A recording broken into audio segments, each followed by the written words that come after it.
Hey friends, welcome to our LinkedIn, Facebook, and YouTube live again. Today's conversation will be super interesting.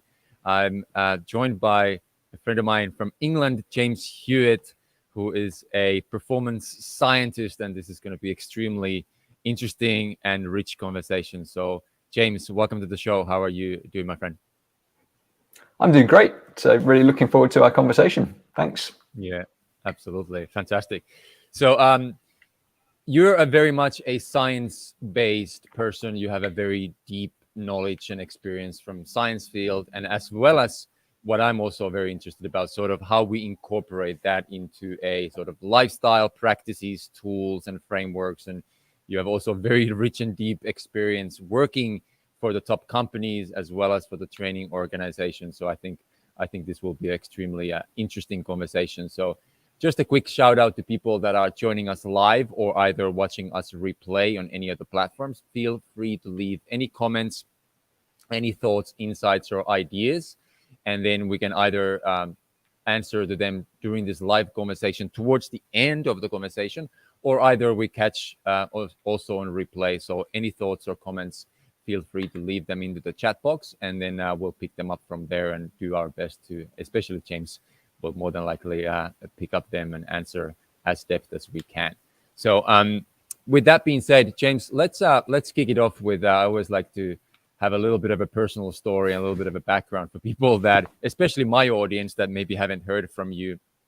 But I always like to look at a little bit sort of your background, like when you were 16, when you were a teenager.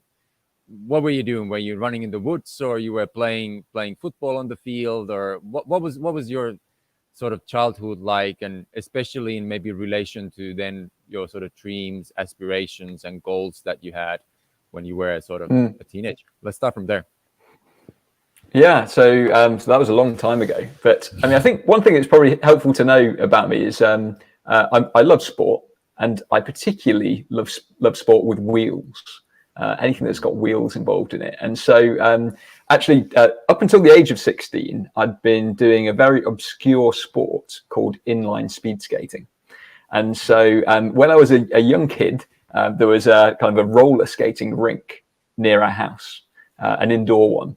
And I used to go there with my friends all the time. And one day someone said, "Oh, you're quite fast. Why don't you join our inline speed skating club?" And so basically, there's no kind of long track or any kind of ice speed skating like that in the UK. There is some short track, but this is this obscure sport where basically you do use ice speed skating boots, but then you've got this long frame. At that time, it had 5 wheels on. The technology's changed now.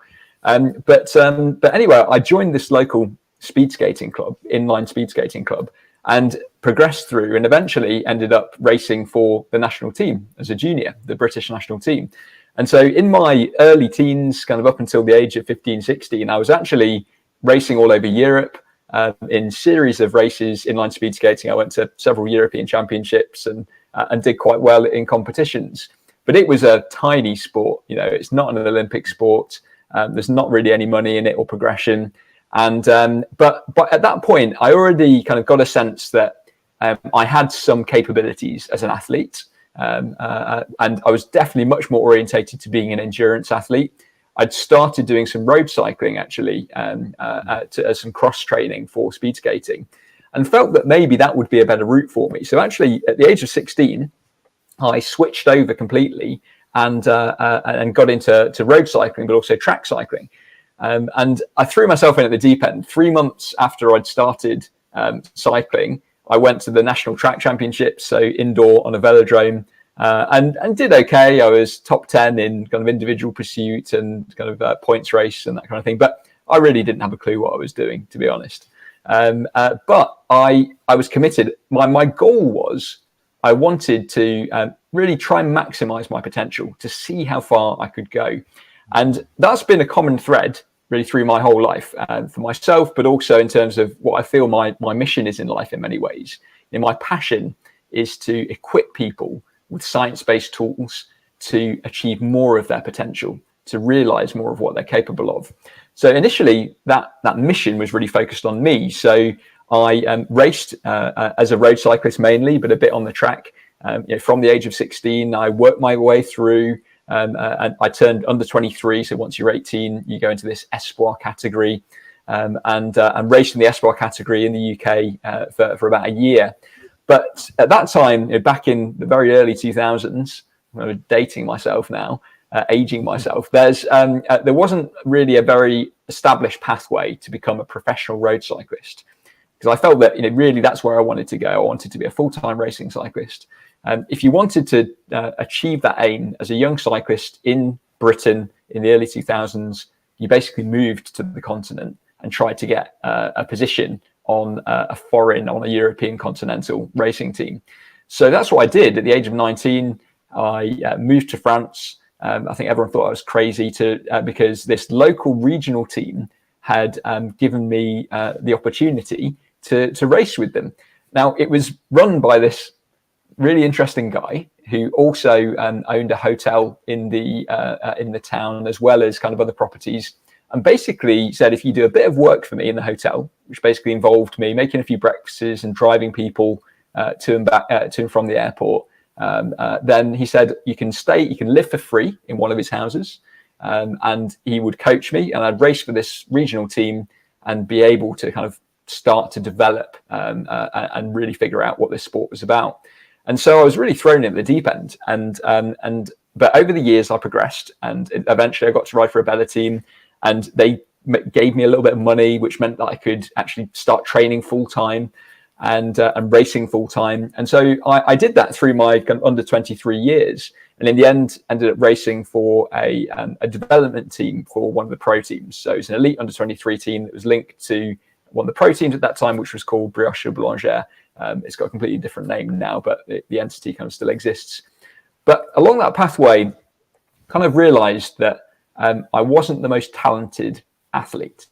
I had a pretty good engine, that was measured using various different tests, and my VO2 max was okay. It was kind of, when I was I think when I was 18, it was like high 70s, something like that, 78, something like that. So, and it still developed, it still grew. My power output was okay, but I kind of realized I was never going to be a great professional cyclist. I could win a few races, and I did win a few races, but it wasn't the best career path for me. But I'd become fascinated with how you could maximize your potential by applying science and technology. So I was a very early adopter of things like power meters, combining that with heart rate, taking a very structured approach to my training. I measured everything, trying to really understand how I could get the most out of myself. And through that journey, other people had started to ask me for advice quite informally, because they'd seen that I progressed well. They were curious about this approach.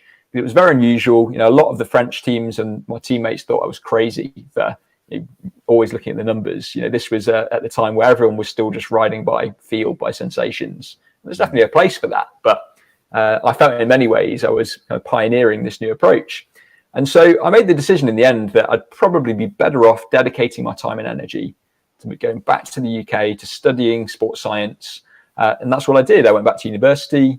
I set up my own coaching business eventually, and started working with a mixture of people. So they were a mixture of kind of a few professional and elite riders, but the vast majority of the people that I worked with were amateurs. They had very demanding jobs in London, where I was based at the time. And outside of that work, they decided to pursue these really challenging cycling events. And I realized quite quickly that while I had all these great tools to measure what was going on in their physical work, on the bike, their cycling, I couldn't quantify what was going on in their working life. And I could see just intuitively that the load associated with their working life was actually what was having the biggest impact on whether they'd adapt to the training I set them or not. So I started to try to develop some approaches to integrate that load from working life into my training models, and realized that what was available in terms of questionnaires and surveys wasn't really sufficient. So I started to use things like heart rate variability, for example, to get a sense of how they were adapting, and also how stress was impacting them physiologically. And then eventually built up this way of thinking about knowledge work, because these people were finance professionals, management consultants, technology workers, started to think about their work as a cognitive endurance activity in a similar way that you might think about cycling as a physical endurance activity. And actually that concept just intrigued me and inspired me. And I ended up dedicating my work to focusing on trying to understand how we can make working life more sustainable by combining a physiological approach, a psychological approach, a behavioral approach. That's really inspired a lot of the work that I do today, but still with the same mission I started at the beginning with, which is about how can you equip people to achieve more of their potential. First it was me, now it's in a more business context. And we can talk about some other aspects of it. That was a very long introduction, but hopefully gives you a bit of a sense of how I ended up doing what I'm doing today. Yeah, I love that. I'm laughing because when you, and I want to ask something about the potential as you mentioned there, but I used to play basketball a lot, sort of semi-professionally, if you will. And I got to, I think I was probably in sort of 18, 19, somewhere there when I realized like I got somewhere, but the where I want to go, the gap between where I'm at right now or where I was back then and where I want to go, that was huge. And I realized like there's a tremendous amount of work. And even if I do all that work and some, I may not get there where I want to go. Like the percentages, like the talent that I had or the height and, the strength and speed and all these things. I was like, do I want to dedicate the next 6 to 8 years for something that I possibly may not get there? I mean, there was a possibility, of course, but so with that being said, I'm really always intrigued about this whole idea of potential. It's almost like sometimes it haunts me myself as well. And maybe you've been there as well. But where do you see, obviously in a physical sense, we can come up with our sort of boundaries and that edges, we can come across them pretty quickly. But then in a mental sense, they may be sometimes a bit further. But do you believe that there's a quote unquote a ceiling when it comes to our, like, is there a class ceiling when it comes to our potential? Or how do you see those sort of the outer edges of our potential? What's your thoughts on that? As in, like, are they reachable, or is it something that even we should think about, or in a context of potential? It's a really good question. And sometimes I wonder, does it matter whether there are kind of true boundaries or not? And the reason I say that is because the evidence seems very clear that when you're pursuing a goal, whatever that goal is, taking a process-focused approach is much more effective than an outcome-focused approach. So there was a great study done recently that actually integrated the results of all kinds of different studies that have compared the effects of using process goals, which focus on the things that you can control towards an outcome, versus an outcome approach where your goal is a particular result or a podium position or whatever. So, for example, if you've got an athlete who says, imagine that they're a cyclist and they say, I want to win the Tour de France, that's an outcome goal. Whereas a process goal might be, I want to complete X number of training sessions, do this kind of altitude camp at this point, and complete this number of hours of training this year. And what they found was that the association between process goals and the achievement of the goal was actually 5 times stronger than outcome goals and the achievement of the goal. Wow. And so really, and quite a robust finding. And there's also all kinds of other psychological evidence that supports that as well. And so it seems clear that if you're trying to achieve your potential, there's not really much point in saying, is there an upper limit on what's possible? Really, what I'd encourage people to do, and what I try and do, is think about what is the most robust or likely process that I can follow that is going to point me in the direction of achieving that potential. And then what I'm going to do is just keep following that process, and we'll see where we get, because you never really know. And if I keep doing the right things and focusing on those steps that are in my control, I trust that I'm going to get close to achieving my potential. Now, of course, there's things that happen on the way and things that are outside of our control. But if you can control what you can, and then try to just accept what you can't, then I think you're putting yourself in position to maximize your potential, whether that was an athletic pursuit or actually a pursuit in business or perhaps any aspect of life. Yeah, that's a deep one. Let me just iterate that what you just mentioned. So you said that when we put our focus on the process, we're 5 times more likely to reach the goal than putting our focus onto the outcome. Well, statistically, the way they looked at it in the study was that the strength of the relationship between kind of the process approach and the achievement of that goal was 5 times stronger. So the effect size of it.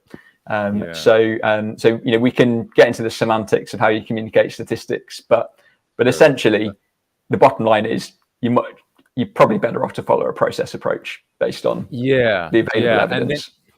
I love that. And then a follow-up question from there, and especially you being in the high performance fields and if it's executives or top athletes, the outcome is important. And that's what the audience, that's what the spectators want. They come and see the game and they want the win. The shareholders want the results. They want the outcome, right?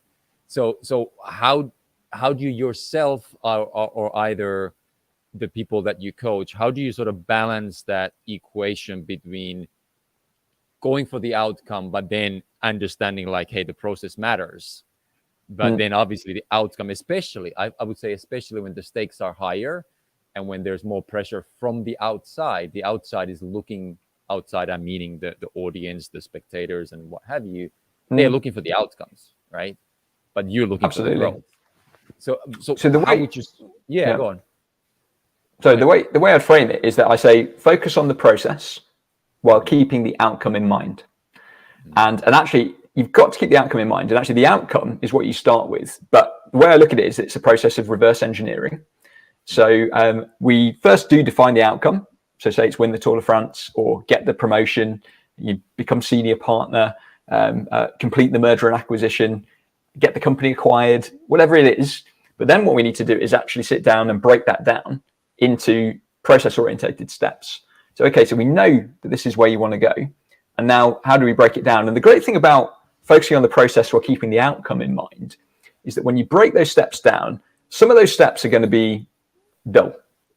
Especially in sport, the best athletes are often the ones who have got the greatest patience and the least tendency to boredom. They can just do the work day after day. We can talk a bit about an interesting study that looked at that I might mention later. But so the keeping the outcome in mind is the thing that keeps you motivated. It's that sense of purpose, and that really it's the North Star. So that on those days where if you're in a work context and there's a particular meeting and you feel a bit tired, but you know that showing up and being engaged is one of the things you've committed to in your process. So you remind yourself that if you want that promotion, you want to make that deal happen, whatever it is that you're going for, just showing up and engaging in that meeting, not being on your phone, making sure that you bring some positive energy to it. That's going to be something that will help you to achieve that goal eventually. But all you can control right now is that engagement in that meeting. So there is definitely that balance there, but it's process with outcome in mind. And then, you might have to adapt what you talk about depending on your audience as well, because obviously, if you were, for example, a leader of a listed company, a company that was listed on a stock market, you've got to talk about outcomes. On your earnings calls, for example, if you're giving guidance, how scary is that? That's all outcome orientated. No analyst is going to appreciate a CEO turning around and saying, well, we're not going to give any guidance this quarter, but trust me, I'm focusing on the process. The stock price is just going to crater. And we've got to be sensitive to our audience. But in terms of what you can wake up and do every day, it's about maybe starting the day and thinking, reminding yourself of that big goal, but then breaking it down into the simple steps that you can follow. Yeah, exactly. I like how you wrapped that up, because that's what was coming to me, like my sort of daily process, if you will. It looks like pretty much like that. So I wake up in the morning, I look at the vision and the goals, and I remind myself, like, okay, this is I remind myself of the outcome, or the proposed outcome, if you will. But then as much as I can, I try to place my attention during the day into that process, almost like I bring myself back. Okay, bring yourself back into here and now and focus on these tasks, or a task at any given moment. So yeah, I love that.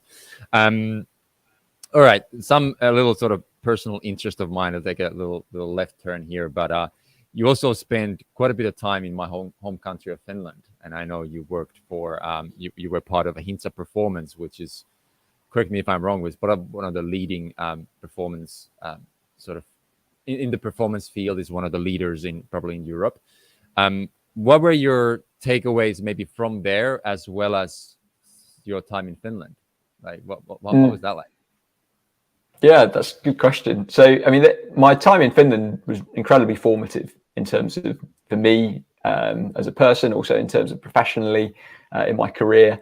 I mean, that journey, that particular journey started because when I had my own coaching business, as I mentioned, and I was starting to think about ways that I could translate these learnings from sport into business, and working with some really very accomplished business people. I was introduced to a guy called Dr. Aki Hintsa, the founder of Hintsa Performance. And he was a very well-known sports doctor, sports physician, had been very well-known for his work in Formula One in particular, but also had a kind of boutique coaching practice where he also worked with some very influential people from various different fields. But he had this vision to try and create a business that could have a positive impact on even more people, but really was similarly inspired by this idea of translating sporting learnings into a broader context, particularly into a corporate or a business context. So I met with Aki, and we had a really fantastic conversation. He invited me over to Geneva, where he was based. And I mean, that was a really interesting meeting. I'd never heard of this guy before. He's quite well known in Finland, I came to realize. But at this point, he was just this random guy who'd invited me to come to Geneva to have a conversation about performance and this business he was thinking about growing. And to put it in context, I was as I mentioned, I was in London at the time. I flew over to Geneva. His assistant booked the flights and everything. Turned up at this clinic in Geneva where his office was. Up the glass elevator into this room, this waiting room. Everything's pristine and white. And his assistant said, "I'm sorry, Aki's busy at the moment." And so she said, "But don't worry, wait in his office and he'll be along shortly." So she kind of walked me into his office and left me there. And again, it's this pristine room, but looked like something out of a James Bond movie, very futuristic, kind of shiny white furniture, minimalist. But the thing that really caught my eye is that at the back of the room, there was this huge glass cabinet kind of covering the wall with some cupboards. But in the glass components of this cabinet, there were a series of helmets from Formula One drivers. Mika Häkkinen's helmet was there. All these other kind of this memorabilia. There was the case of a watch which had been gifted to him by a very well-known driver. And I was, like a kid in a candy shop. As I mentioned, I love sports with wheels, and motorsport and Formula One is one of those sports. So I kind of literally had my nose pressed up against this glass cabinet, and then suddenly this guy walks in. This kind of guy in his 50s, kind of with a bit of broken English. He's like, "Oh, hello, sit down." I won't try and imitate his accent. And just kind of sat down across this board table, really. And he said, "So, tell me about yourself." And so, I told him my story, similar to the story that I've told on this podcast, and we shared some ideas. And anyway, this conversation went on for an hour or so. And to cut a long story short, he offered me a job to basically come and join Hintsa and to help him to grow this business, which at the time was about 15 people, to try and really get into the corporate wellbeing market. And so I spent the next kind of 6 years basically working at Hintsa, eventually being the chief innovation officer there, helping them to find new and useful ways to serve their clients and to grow that business, and had amazing opportunities to work with fantastic companies and people all over the world, and get to know some great Finnish people as well. So I spent a lot of time during those 6 years working out of Finland. At that time, I was actually living. I moved from London to the Alps and actually lived just half an hour from Geneva, and worked out of there. But then was traveling a lot and spent at least probably a week, a month in Finland, working there. And so that time at Hintsa had a huge effect on my career, but also getting to know Finnish people. And it's interesting because I'm British, right? Mm-hmm. And so the Brits are kind of generally known for being fairly conservative. The Finns are very straight talkers. So Aki, like when he first met me, straight into it. Didn't ask me what the weather was like. We didn't talk about the snow. It was just tell me about yourself, straight to it. And I really appreciated that, but it was quite different from being a Brit. The other thing as well is that Brits not only are conservative, we don't like taking our clothes off generally. And within a week of working for Finland, working for a Finnish company, I'd seen all of my male colleagues naked because we'd all been to the sauna together. And it was like, that was enlightening. That had never happened to me before, but I just went with it, and I had some fantastic kind of experiences, like going to some of the islands in the archipelago, and like experiencing smoke saunas, and really kind of built great relationships. And I've still got some really great friendships with the people at Hintsa. I ended up leaving. We can talk about that and how that happened. And it was all on a very positive note. There's nothing bad there. But yeah, it was interesting. So there was that aspect. But one of the things that really stood out to me, though, and kind of is that whenever I spent time with my colleagues, kind of less formally, it would be the sauna. We'd maybe go. People invited me to their summer cottages. I was intrigued to find out that everyone's got a summer cottage. Again, for a British person, having a second home is relatively rare. But every Finn has a summer cottage, pretty much, it seems. And this connection with nature, and it kind of got me really curious because everyone, people would just love nature. It's interesting. There was some recent research actually that indicates that 80% of Finns say that they've got a special relationship with the forest, and it didn't surprise me when I read that at all. And it got me thinking, what is it about this connection with nature? And that actually sent me down this track of reading and of reading some of the research into it, and reading in particular about this phenomenon called attention restoration theory, that describes the uniquely restorative benefits of spending time in nature.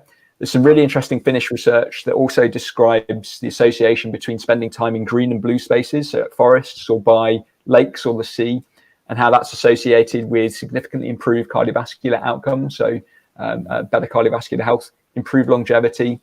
Even there's a recent Finnish study which showed that spending time in nature actually reduced dependence on anxiety and blood pressure medication. And so it seems that there's these powerful psychological, neurophysiological, physiological mechanisms which are activated by spending time in nature. And so I feel like working for that Finnish company, really spending time with people, getting to know them, came to really appreciate nature more as well. Both from an academic point of view, but also just in terms of the experience and the kind of quality of life that's associated with that. So, and I feel that I still carry some of that with me now. My colleagues often used to joke, when am I going to get my Finnish passport? But I've got a lot of affection for Finland and the Finnish people. I think it's had a really positive impact on my life, career, and worldview in many ways. Wow, that's a beautiful story, and I'm glad to hear that your positive experience from there. But just something that came to my mind really quickly. I remember walking around in Helsinki. Maybe I think it was 5 to 10 years ago. I don't know where it is right now, but I remember walking around our capital, and I think it was maximum 3, maybe 5 blocks max. And every 3 to 5 blocks, there was some kind of a green space. It might have been only a small park, but there was something green, trees, or even a little sort of space that had some greenness to it. And then obviously we're surrounded by the ocean or by the sea there, and the nature it's part of me. I grew up in we had a big forest in our backyard, and I always remember playing in the woods and running around the woods there, and the forest and so on and so forth. So that's hugely part of who I am. It's part of my identity. It's really difficult for me to think of living in a concrete jungle, if you will. I always need that natural fix, if you will. So and it's so glad to hear that there's now actually science can back that up. And so tell me about that like you said, the attention restorative effects. Like what were the sort of numbers, or like how much time we would have to spend to get our attention back, or any sort of research there? Great question. So the research actually indicates that spending as little as 10 minutes in a natural environment or with exposure to a natural environment can be sufficient to get some of these benefits. And it seems that it relates to what happens in terms of our response when we're exposed to what's called natural fractal patterns. And so natural fractal patterns are things like leaves on a tree, clouds in the sky, waves breaking on a beach. And there's also some positive associations with that, with green wavelength light as well, and the effect that seems to have on us. So even 10 minutes. Now, interestingly, they've done some great studies where they compare, for example, if you go for a walk in a natural environment versus if you go for a walk in an urban environment. They've done some studies on looking at those small green spaces, which you described. And that study that was done in Finland, actually, that I mentioned, that looked at the reduced dependence on anxiety and blood pressure medication, actually looked at the effect of these small spaces. So it could just be a pond, a small park in a city. And there's various forms of evidence that support that. The other interesting thing is that there's some evidence to indicate that you can get some benefit even by looking at artificial representations of nature. So, for example, looking at a video on YouTube of waves on a beach or the sky, which is really cool. And I kind of think it's an encouragement, I think, for some of us who end up spending a lot of time inside or in an office, that maybe having a plant, having an image, maybe if you get a short break, watching some kind of video of a beautiful natural environment could still have some positive benefit. And if you think about it, it makes sense. If for the vast majority of human history, we've been in very natural environments. This urbanization, this shift towards living indoors, even artificial kind of electric lighting, relative to the span of human history, these are very recent inventions. And so we're really not adapted for that yet. We're our best selves, I think, a lot of the time when we get outside and we connect with nature. Yeah, I love that. And that's a perfect segue to my next question that I actually prepared. This is really like where the heart of the conversation, I suppose, what I want to really dive into, and which you're sort of famous, and your work is a lot about the knowledge work. And what you just mentioned, that we used to work very physically. And it's funnily enough, like last weekend, Saturday, Sunday, I was doing like very physical work. I was actually digging, trenches and, fixing pipes and stuff like that. And I have like these little blisters on my hands, and I'm like, like just a couple, hours of shuffling and having a shuffle in my hands, all of a sudden I have blisters. Like what happened? Like we used to be very physical. Our workspaces and our work used to be a lot more physical. Whereas right now we have to go to these gyms and emphasize more the physicality in our work to keep us quote unquote sane, if you will. But how do you see that relation right now? Like, I don't know if you have any percentages or numbers, like how much we do physical work comparing to knowledge work. I suppose it depends on the countries a little bit and sort of Western world, but I think vast majority of the people that either listening to this or watching this on replay, we all do probably 80 to 90% of knowledge work. And how do you see, like maybe at the same spoken, you can speak a little bit about sort of the tips and the tools of how to make that knowledge work more effective and sustainable and so on and so forth. Yeah, really happy to speak to that. Well, I mean, it's clear that the number of knowledge work roles, so white collar roles around the world, are really rapidly increasing. And there's a number of different reasons for that, but obviously the internet is probably one of the biggest drivers. So now people can do productive work, they can be economically active in the knowledge economy from anywhere in the world. And actually, as many skills get commoditized, those knowledge work roles are gradually just getting outsourced all over the world. And so if you look at software development, for example, and call centers even, it's countries which traditionally would have been characterized by a predominance of more manual work in the economy, and now rapidly starting to shift into more knowledge-orientated economies. Not entirely, but there's a significant body of knowledge work available for people there. And the interesting thing is that when we see that growth of knowledge work, that shift to white-collar work, or whatever you want to call it, you also do see growing rates of cardiometabolic disease and other issues. Now, some of that can be because wealth increases, access to food increases, you get this commercialization and access to fast food, hyperpalatable food, there's those kind of factors. But one of the most significant likely is the increase in sedentary time that's associated with the shift to knowledge work, because we end up sitting in front of cameras like this and all day long. I mean, it's people they have criticized that 10,000 steps a day rule or principle. And there's some good reasons to criticize it, because it didn't actually emerge from scientific research. It was actually a marketing campaign for a Japanese brand of pedometer. Like, how bizarre is that? And so they came up with this marketing campaign around 10,000 steps to try and sell these pedometers. However, a lot of research has been done since then that shows that it's a pretty good rule of thumb. Like, if you can get 10,000 steps a day, then that is associated with many positive health outcomes.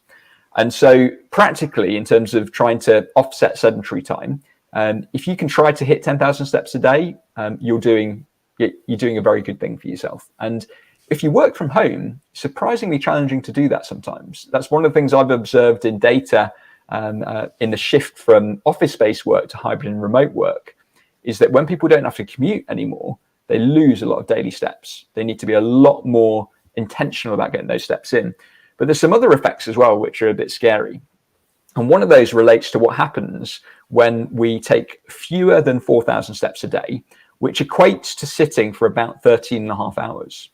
And there was a really interesting study that was done that shows that demonstrates that if we sit for about 13 and a half hours a day, we take fewer than 4,000 steps, then we develop a kind of immunity to the positive benefits of exercise when we actually get around to exercise. So when we exercise, we expect to see several positive changes that relate to our metabolism.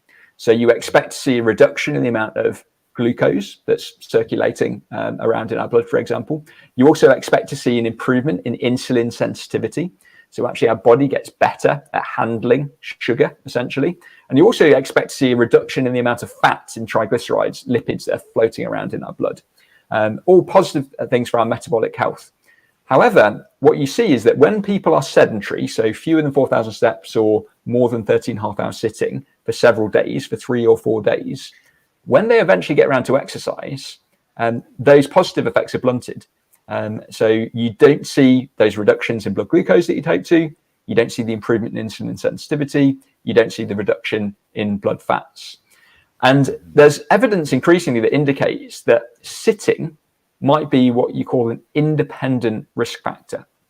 So if you sit down all day and then go for a workout for an hour, it seems that might not be able to completely offset all the effects of sitting for long periods. Now, there's some people that can test that view. And the truth is, more research needs to be done. It's not a slam dunk. We don't know everything yet. But there's signals. And it makes sense mechanistically as well. And if you think about how humans have lived for most of human history, that sitting for these extended periods is not a good thing. And this is particularly relevant for many knowledge workers, because I'm guilty of this as well, that I try and do a workout every morning.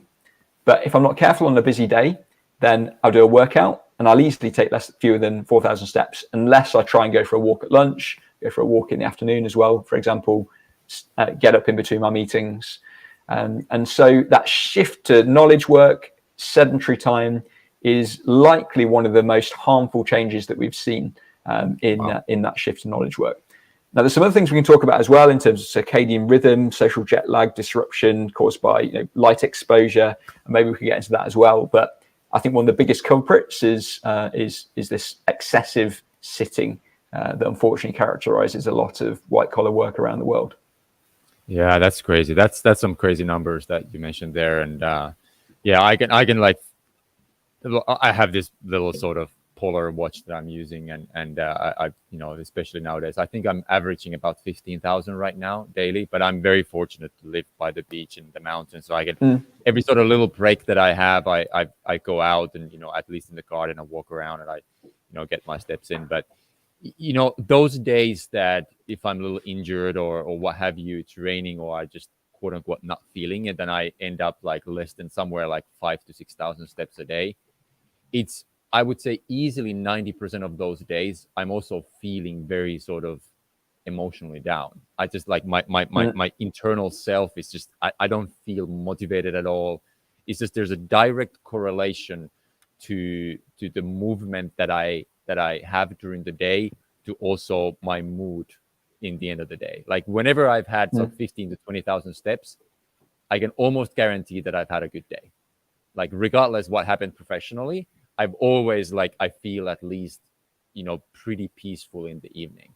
So it's an interesting sort of how that shapes our internal world as well. So Yeah, I love that. I love Absolutely. that. And then, yeah, there's so many other things that um, we could dive into, but also what you mentioned there, that sitting at the 13 and a half hours a day, for example. I mean, that's one moment, is that we're obviously working whatever 8 to 10 hours, but also to commute. You're driving a car, you're sitting down. Maybe you're in the train or in the bus, you're sitting down. Mm. It's very like the move. Well, you're not moving. Well, like I like to talk about movement a lot, and we're just not moving at all anymore. So Mm.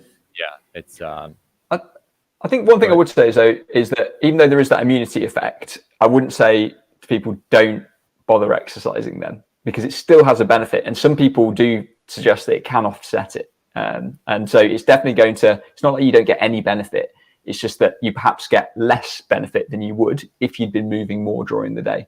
So I don't want people to misinterpret me and saying, oh, well, there's no point in me doing a workout after I've sat all day because it's not going to do any good anyway. It will do loads of good. So don't beat yourself up about that. And much better to do a workout and sit all day than sit all day and not do a workout. But that, I mean, there's this thing, this principle called exercise snacking, which can be quite helpful. And this idea that even kind of a minute of activity can be beneficial. They did a really cool study where they got a group of people who had quite sedentary jobs. And what they did was to get them to follow this exercise snacking routine. And so this very simple routine meant that 3 times a day, they got it from their desk, they went to the stairwell in their office, and they ran up and down the stairs 3 times. So it was about a 2-minute workout. So ran up, slowly down, run up, slowly down, about 20 seconds up, slow walk down. So that 3 times a day. They did that on 3 days per week. So imagine Monday, Wednesday, Friday. So 2 minutes a day, 3 times a day on 3 days. They did that for 6 weeks. And at the end of that 6-week period, people's VO2 max, which is a measure of how much oxygen your body can take up and use, had increased by 5%, which is massive. And actually, VO2 max is an indicator of how much energy your body can provide for everything that you do. And it's also a very strong predictor of longevity and health span. So how healthy you'll be for how long. And so, again, just even if you're stuck at your desk all day, if you've got 2 minutes, do some body weight squats or something, is going to be helpful. And these exercise snacks, I think, could be probably one of the most effective takeaways for anyone who's trying to address the fact that they sit for long periods.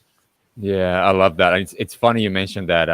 I think it was a few days ago, I made a little video post actually about my 10, 20, 30 protocol, like a little breakout routine, which is 10 pull-ups, 20 push-ups, and 30 squats. And I try to do that pretty much on every break, or at least 3 to 4 times a day. And it's literally like it switches your brain off as well. Like you kind of forget what you've done, and then it kind of sets you up for the next task or the next phase or the next email or what have you. And you get a bit of movement. That I always try to do it outside in the garden if possible. And and it takes you 2 minutes, if that, maybe 3 minutes max. So yeah, that's a great one, fantastic one.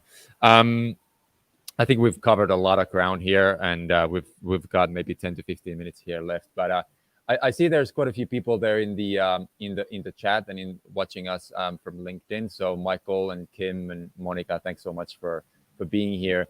Now would be a sort of the good time. We have a couple more questions to cover here, but if you have any of your own thoughts or questions for James, especially when it comes to sort of science-based tools and practices, or any of the challenges that you might have, please leave your comments into the chat box there, and we can address those in a little bit.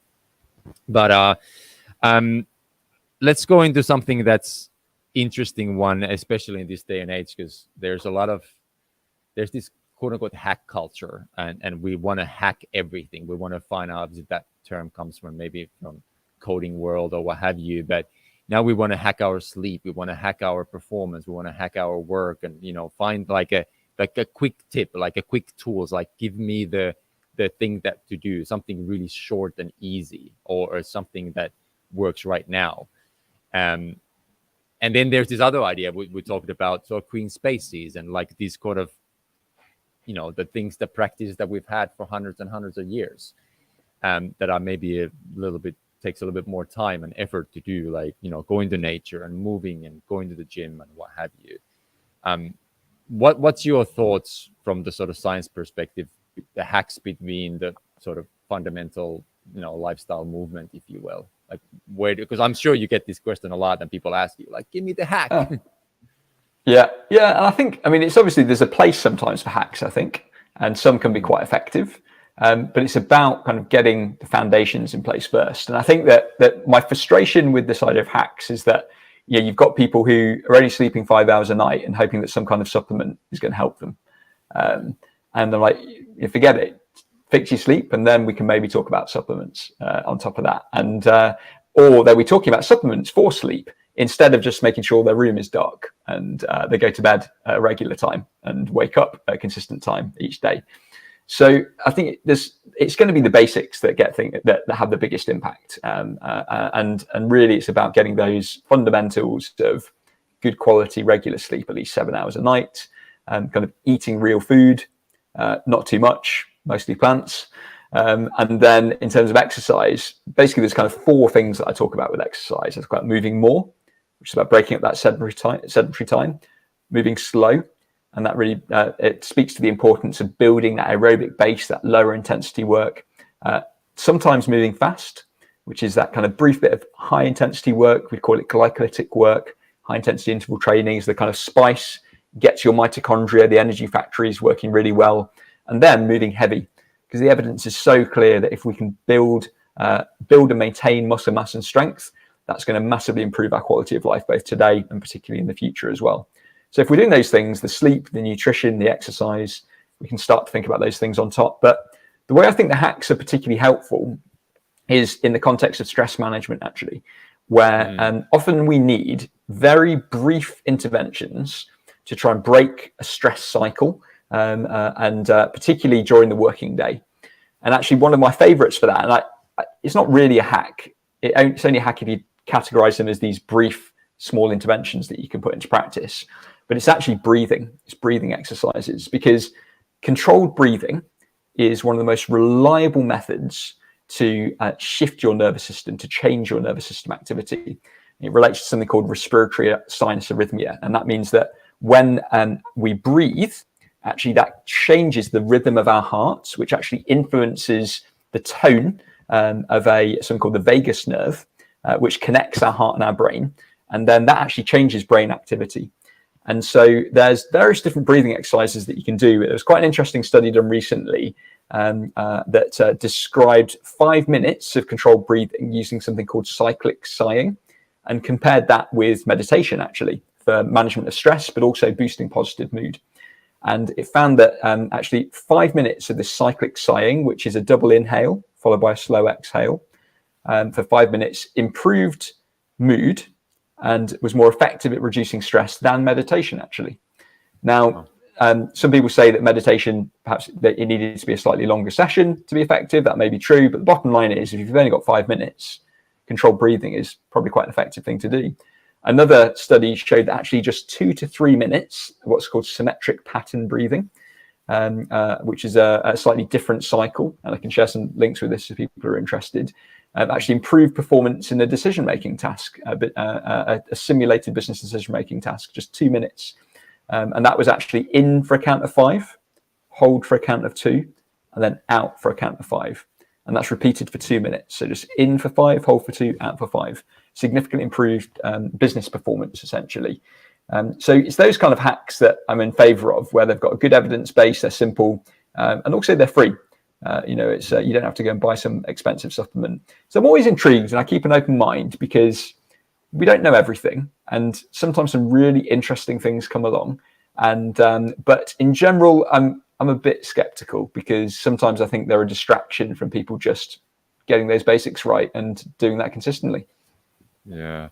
Well, I suppose as a scientist, you have to be skeptical. That's part of your work as well, and proving things wrong or making things better. So that's fantastic. And as you mentioned, breath work is available for every single person all around the world. So it doesn't matter who you are, what your position is.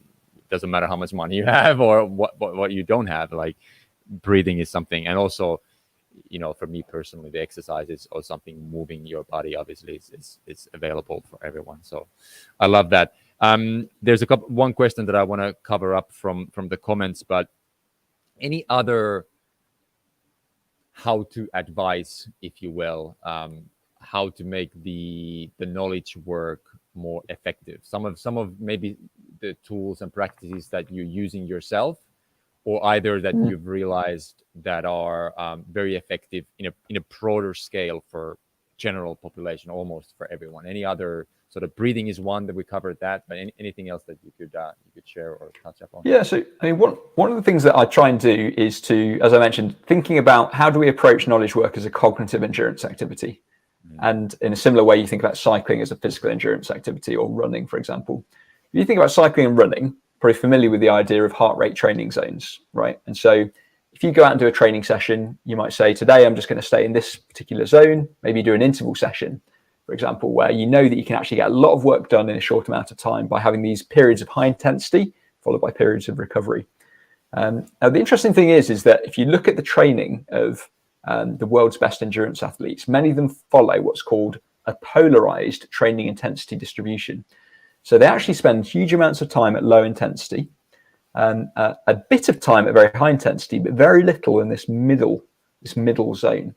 And actually, it seems that you can relate that general principle to knowledge work. And so what I did, I came up with this framework that I describe as cognitive gears. And so you can imagine that there's 3 cognitive gears. There's what I'd call a high cognitive gear.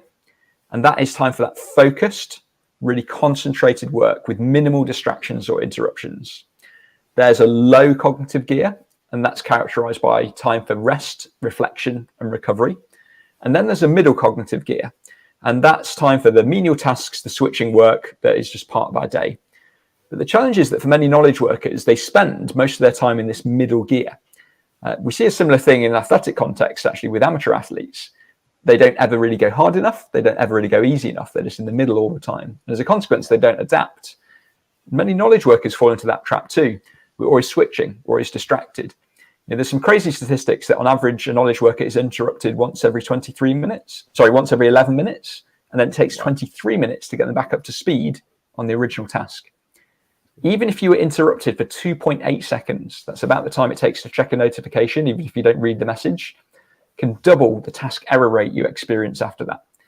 And so we're really terrible at multitasking, but many of us try and do it all the time. So one of the practical tools that I try and help knowledge workers to adopt is to plan their cognitive work more proactively using that cognitive gears framework, and do that in a way that's consistent with their natural patterns and energy. So cognitive performance varies by about 20% over the course of the average day for most people. Most people experience that as a peak, a valley, and a rebound. Now, some people experience it in reverse if they're more of a night owl. That's that they've got this late chronotype. But generally what I'd say is try to synchronize and do some of that high gear focus work during that peak time. And during that time, try to engineer your environment for focus. So even if it's just an hour, switch off your notifications and take your phone outside of the room. So there's some other really alarming evidence that indicates that your cognitive performance can decline by 7 to 10% just by the presence of your smartphone. So just by having your phone within sight. And it's because we're so attuned to receiving information from it. Some of our attentional capacity is continually directed. It's vigilant just when our phone is in our immediate vicinity. So put the phone outside the room, turn off your notifications, set a timer, a manual timer. You might notice I've got a sand timer behind me actually. And try to work in a 25 block uninterrupted. Then take a 5-minute break and repeat. Do that for an hour. You'd be amazed at not only the amount of work that you get done, but also how satisfied you feel. It's called the Pomodoro technique. I'm sure a ton of people on this call have heard of it before. So synchronize high cognitive gear work with the peak in your day. Then take some real rest. Take some of these micro breaks. If you've got 10 minutes between a meeting, go and take some time outside, spend some time in nature, benefit from that attention restoration theory that we talked about. At the end of the day, outside of work, try to really recover. There's a model called the Recovery Experiences Framework. It talks about trying to find ways where you get a sense of mental distance from work. Do something that physically relaxes you. Make sure that you've got at least some time where you control what's going on. So often that means shutting down your laptop so you're not going to get an email or get tempted to do some work. And also there's something called mastery experiences, which describe how when we engage in hobbies, It can help us to get that sense of mental distance, to experience a sense of development and progress that sometimes we don't get in our work. But then that middle gear, we're never going to eliminate that, but sometimes we can minimize it. And actually, often the afternoon, when we're a bit distracted anyway, is quite a good time to do some of those menial tasks and that switching work. But don't let it seep into the entire day. So if you can think about your day in a bit more of a proactive way through that cognitive gears framework, high cognitive gear, middle cognitive gear, low cognitive gear, it's not always possible. Crazy things happen, meetings fill up, whatever. But even just getting towards that on some days can have a really positive effect on your well-being, but also your sustainable performance too. Yeah, I love that. There was a lot there, and that's there would be a lot of questions from that for sure. So it's something that just came to my mind. I mean, obviously, like this little idea of like a dimmer light, like, you know, the light switch is like it's either on and off, and now we have these dimmers as well that we can sort of dim the light a little bit. And a lot of us have the light switch just dimmed in the middle. It's never fully on or it's never fully off. Right. And I think that's what I personally learned. A lot of the sort of professional top athletes, you know, I remember I interviewed someone a couple of years ago, and a 200-meter runner, Olympic runner from US. And I think he slept 9.5 hours every night. And when he trained, obviously it was a very sort of speed training, but he just trained for two hours full on, and then he slept. And it was nothing else. It was training and sleep, training and sleep. And he was fully on and fully off. And I fully understand exactly how you mentioned. We can't do that as knowledge workers, and that the nature of work is very different these days. But if we can sort of have that idea, that type of that, we can start moving towards that. Like, hey, when we're doing something, be there, be fully focused, be fully present. And then when you come home, that you're able to also be fully present with your family and with your children and, you know, loved ones. I think that's extremely important, because we work with our family in mind, and we're back home with our family with the work in mind, and it's just, you know, it's a lose-lose for everyone. But hey, we're coming to a time. There's great questions in the chat box there that maybe we can circle back after this and answer some of those questions there in the chat box. But for the last few minutes, what do you have on your plate right now, as in work-wise, maybe personally? Where can people find you? What are the sort of more interesting resources that we can learn from you, and so on and so forth? So yeah, let us know how we can reach you. Where do you hang out socially online as well? Yeah, thanks. So, well, at the moment, work-wise, there's really kind of 3 layers to what I do. So there's my communication, which is mainly keynote speaking, presentations, creating video content for companies. There's consulting. So I work with companies to help them design, to deploy, and also measure the effectiveness of their corporate wellbeing programs. And then I've got my academic research that I'm involved in, which is like the kind of ideas factory. But a lot of what I do is communication, and I share a lot of the things that I find. I research myself. I read on LinkedIn, and so I post there most days, brief summaries of studies and how you can apply them. And I've also got a weekly newsletter that does the same thing. So it's about translating science into practical tools that can help you to improve your wellbeing and performance. So if people want to find me on LinkedIn, please reach out and follow me there. And if you want to find out more, then I'd really encourage you to sign up to my newsletter. You can find a link on LinkedIn to do that. It's a free newsletter. And also I've got a website, jameshewittperformance.com, and you can read more in-depth blog articles there. But as a first port of call, find me on LinkedIn, get signed up to the newsletter. And also with that newsletter, if there's things you're interested in finding out more about, please let me know. And it's always great to get those ideas and be able to be responsive and do some deep dives and explore some of the topics that my audience is interested in. And really look forward to continuing those interactions and the conversations with the people who've joined today. Love it. Thank you so much for your time. It's been a pleasure, and I knew already before the call that maybe we just scratched the surface a little bit, but there's, you know, a lot of things that I wanted to dive deeper into. But that's the nature of the game here. But I love it. I'm very appreciative and grateful for your time and all the insights and tools and practices that you shared with us.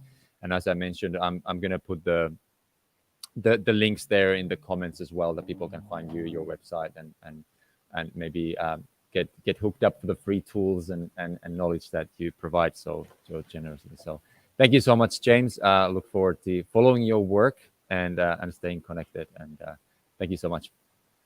You're welcome. Thank you. All right.